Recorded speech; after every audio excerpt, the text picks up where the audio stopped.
So Galaxy style libraries. Especially for those who are familiar with system platform, Galaxy style libraries are kind of global configuration settings for quality and status, as well as visualization styles of all my different types of elements that I have within my application. Now, a little while back, a few of your versions ago, we added the ability to add multiple style libraries to a single Galaxy. Before, you could only just operate with one. And adding those multiple style libraries, I can have different visualization configurations for these elements or quality and status indicators based on these individual groups.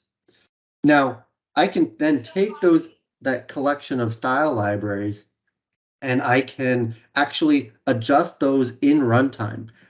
So the operator can pick their favorite style library of how they want to view the application, and in runtime just pick it, and it's only to that user or to that instance of the application. So it's a nice way to kind of make everybody feel seen and heard and how they want things to look and feel if they so choose, or if your organization so chooses.